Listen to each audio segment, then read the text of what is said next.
It's September 12th, 2021. Smart contracts and the Goguen era have arrived to Cardano.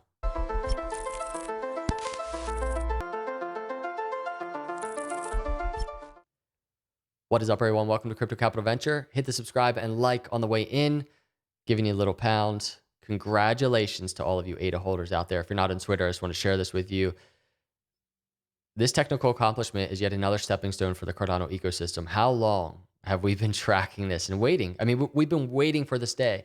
And I'm really kind of excited to do a little bit of a technical analysis here because I know there's a lot of people wondering, well, what's going on with price? Why is it 256? Why is price actually even down right now? Why is it a red weekly candle right now? So let's talk about it. Let's dig in because I've been excitedly tracking this data, as you may know, these green boxes, these green rectangles on the screen. And now we're at a really important area, which is the end of the box. Remember, we're tracking it from the beginning of the box. And if you haven't seen this, this is kind of this data on the screen that kind of intermingles with previous hard forks. So we have Alonzo today. We have Mary hard fork in March. And then all the way back in July 2020, we had Shelly hard fork. And it was just this window of time, Cardano seeing gains extending from the 20-week moving average right around 2 months prior to the hard fork. So 20-week moving average prior to the hard fork, and then 20-week moving average prior to the hard fork. Now, we got gains.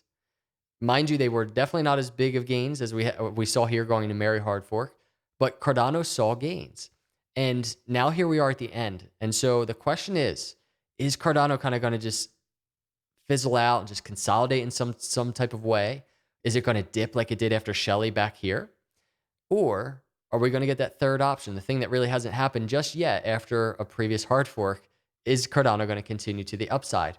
So to get the answer, first off, we kind of have to separate ourselves from just the smart contracts in general.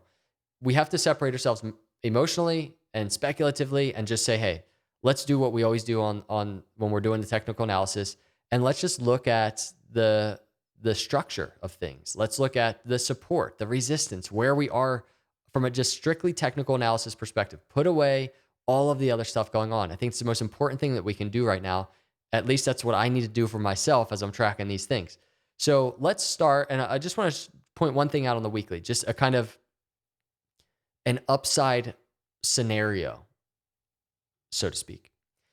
If you look at the stock RSI where we're in this overbought area, when we had the Mary hard fork back here, Cardano dipped. It dipped. But it had been overbought on the stock RSI, this quicker moving momentum oscillator leading into that hard fork. It's been overbought for a while back there. Even over here, leading into Shelly before the dip, Cardano was overbought for a while. Cardano just entered overbought. Cardano very well, especially with the RSI, the slower moving momentum oscillator, not even in overbought territory right now. Cardano could very well hang out up here. There could be another uptrend. There could be another all-time high. We're not in the scenario where right now Cardano is like overbought to this extent right here, and then we've been in overbought on the stock RSI for very long, and then it's just kind of like, wow, this is really like Cardano needs to chill out for a second. We're not there right now on this weekly, on the macro. And we have to also take into consideration things like Bitcoin. But there's very much a strong case for the continuation of Cardano price and the continuation of the bull market in general. But we have to watch Bitcoin. We have to watch crypto markets. And again, with doing that, kind of put aside smart contracts. Smart contracts is this thing now built into Cardano that has, I think, a long-term macro benefit. And I tweeted this, I think this was yesterday. It's a tweet, but I said bullish events don't always equal immediate bullish price moves. I still think tomorrow remains the most bullish macro event for Cardano, no matter what price does in midterm. So midterm is not as important as what is potentially in play for the long term, at least what I think. And smart contracts plays a big role in that. So that's on the weekly. Now let's dig in and talk about actual price movement right now. So again, I want to kind of compare this all-time high that we've recently just had above $3 to the $2.50 all-time high that we had back here. So the reason why is because they're both all-time highs that Cardano hits, and we get structure now. We're looking for structure, I should say. And you might remember, when we had this swing high to this crazy capitulation swing low, I talked about just consolidating. What does consolidation look like in between those two areas? And now we're doing something similar on a smaller scale. We had the all-time high to capitulation swing low. Again, at the 50-day moving average. This was also at the 50-day moving average. Something to note. So now we're looking for structure all in here. And this is where we're going to start digging into the charts, because there's some things I want to talk about. And it really revolves around confirmations. And this is what it looks like. If we zoom in on the 6 hour, we're waiting for structure. And on the 6 hour, there's not much. You can see the lower trend line is not a lower trend line. I just put it there for the sake of the video because it's what I'm anticipating. Will there be a lower trend line? I mean, right now I could do this, but I don't like, I could probably zoom in on the hourly and get a better feel for it. But I don't generally like to do that kind of stuff. What I like to do is see what is happening with the story all up here, and then anticipate what might be next. So here's what's happening. And I have a little note here. Careful of this. Now, remember, we were just talking about the last $2.50 all-time high, boom, into structure. So on the 6 hour, this is what that looks like. This is Cardano, all-time high, 250, capitulating, bouncing to a Fibonacci, and really not even testing it. I mean, it got right up to just below the 618 line. So it kind of did get tested. It's a lower high resistance area, but it failed. So when we zoom out, it's a smaller level, it's a smaller scale, but same type of thing. Here's what to be careful of. That all-time high to the capitulation that we just had, that swing low to $1.95, and we are at a very similar Fibonacci resistance. This time, Cardano did test it. We actually tested that 618 and above a couple times, most recently in the 6 hour candle, getting rejected. And this is the confirmation area that I'm looking for. Can Cardano do what it didn't do back here? And can it break it? Can it break above this area? And right now, the 618 area is around 267 and the 786 around 286. So that is the area of resistance, the lower high resistance to break for Cardano. If Cardano does not break it, what am I anticipating? Couple things. And this would be the completion of structure for Cardano on the 6 hour. Remember, we don't have a lower trend line right now, or at least not one that I feel very comfortable with. But swing low to swing high resistance that we've seen so far, potentially, this isn't guarantee everybody, but a 618 right around 227 to the 786 around 213, a potential higher low for Cardano. So let me get rid of this Fibonacci and we can kind of just take a glance. So if Bitcoin's falling, crypto's falling in general, Cardano could see continuation down to this area. We're talking like $2.14, maybe even a little lower. Will Cardano test the previous swing low that we had around $1.95? Is $2 going to start forming some type of interesting support for Cardano? That's something to keep in mind. But either way, if Cardano trickles down here and sees support and a bounce, we'll have a symmetrical triangle in play.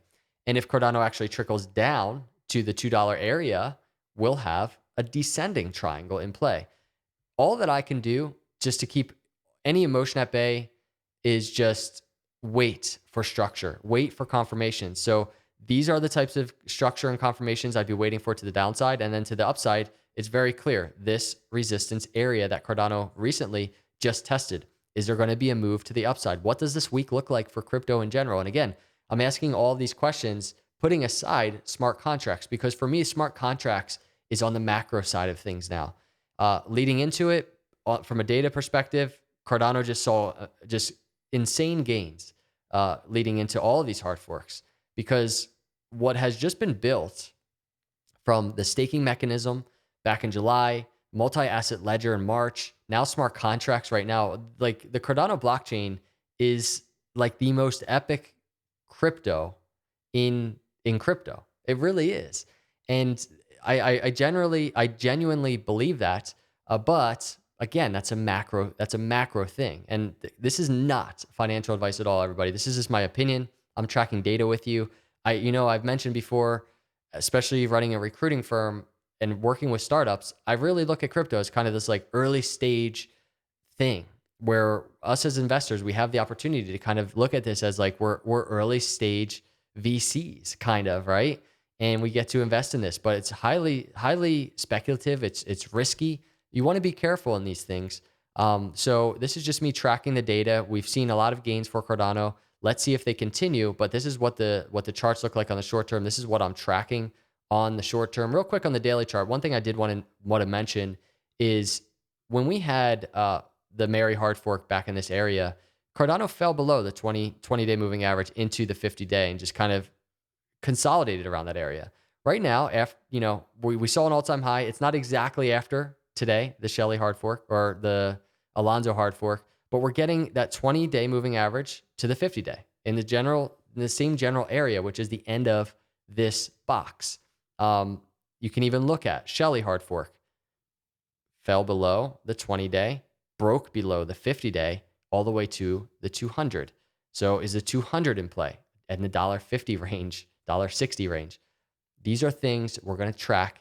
This is why I'm tracking it on the short term, so we can wait for these short-term confirmations. So that's it, everybody. Congrats to all you ADA holders. It's a big day. It's a really cool day. Real quick, I want to mention, I know I have been kind of taking a little bit of a breather. It's been a just crazy couple of weeks. And I want to let you know I'm going to still be doing videos, everybody. I'm just probably not going to be doing as much content creation. It's not even just the last couple of weeks. The last year, this stuff, like doing crypto, talking about crypto, doing videos, it can be extremely taxing and overwhelming. And, for me right now, my mental health is extremely a priority for me. And I just want to be extremely open with you about that. I'm definitely going to be continuing to do content, but I'm getting some perspective shifts just in life. My priorities, God, family, and just stepping outside of the crypto stuff a little bit so that I can focus on these things more. So wanted to throw that out there. Wanted to be open with you, but also just let you know, because I haven't been doing a video every day. I want to let you know I'm still going to be covering Cardano, still going to be doing crypto content. It's just probably not going to be as much as I was. So I don't burn out with just other things going on in life, everybody. So wanted to get that out there. I appreciate you. Congrats, ADA holders. I'll see you in the next video. God bless.